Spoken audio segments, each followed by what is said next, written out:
Milano repairs. Log 1. Cruise ship wreckage thruster. Rocket. When it comes to the Guardians of the Galaxy, good news tends to come with a helping heaping of bad news. This time, the good news was that we found the source of the darkness that Princess Shuri sent us across the galaxy to locate. The bad news? We crashed our ship into the planet where it was coming from, Clintar. Luckily, there was plenty on Clintar's surface to scavenge for our repairs. For starters, we found a new rear thruster in a derelict shipyard. Thing was part of a wrecked Kree starship, and it was a great fit for the Milano. The Guardians owe the Kree a lot. After all, it was back on their homeworld Hala where Quill first recruited me and Groot to help fight an invasion by Ultron and the Phalanx. That same adventure even led us to Mantis and Adam Warlock. So thanks again, Kree! Log 2. Symbiote Dragon Wing. Star-Lord.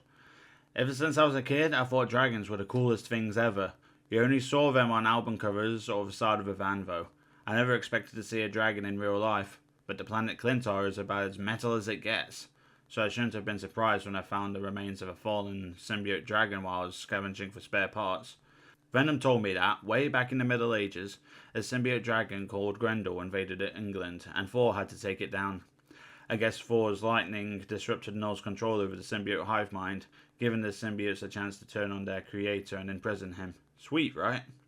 Anyway, I figured this dragon wouldn't mind if we used a portion of his wing to repair the Milano's busted one. He wasn't using it anymore anyway. Host remains infused with Hela's undead.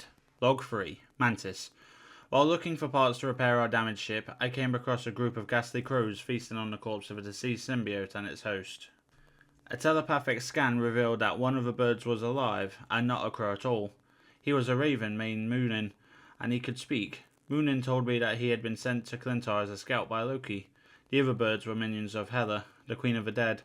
Moonin was annoyed that the crows had arrived to dine before him, thanks to Hela's ship, Naglfar, which could traverse swiftly across realms by using the energy of the undead.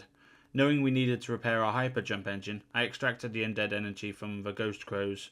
An unorthodox solution, but one that seems to have worked, and Moonin was overjoyed that he could finally feast in peace.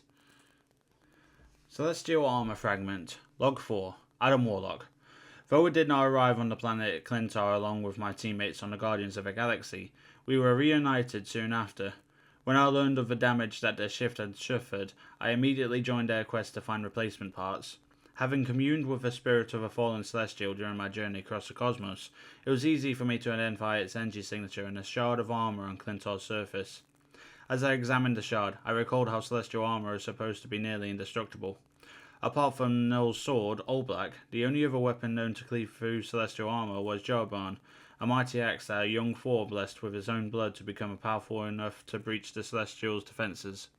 Thankfully, this scrap of armour was already a perfect fit to replace Milano's damaged port Valerian.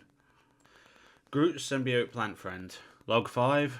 Groot via Mantis. Groot asked me to share this story with all those who might read this repair log.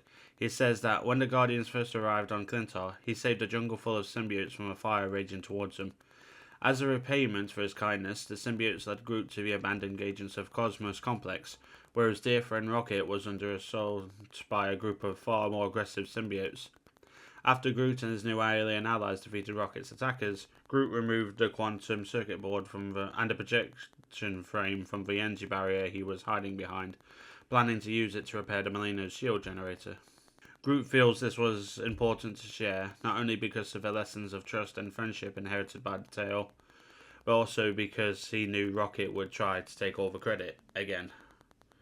Adam Warlock's staff. Log 6. Star-Lord. Look, the Guardians of the Galaxy have worked really hard to earn our reputation as heroes. But before we were saving the universe from threats like Ultron and Null, we weren't exactly the most virtuous types. We are pirates and bounty hunters. The kind of people not the kind of people you'd call in a crisis. And while we've done our best to turn over a new leaf, we just can't help going back to our old ways every now and then. So it shouldn't be a surprise that, when the Milano's antenna was busted beyond repair, we may have borrowed Adam Warlock's fancy karmic staff to replace it. When we plugged it into the ship's antenna slot, it gave us a signal stronger than any antenna we've ever had before. Probably because it's imbued with cosmic awareness. Wonder if it can pick up the classic rock stations from back home. Celestial Codex. Log 7. Rocket. Once all the repairs were made to the Milano, the first step was getting the ship back in orbit.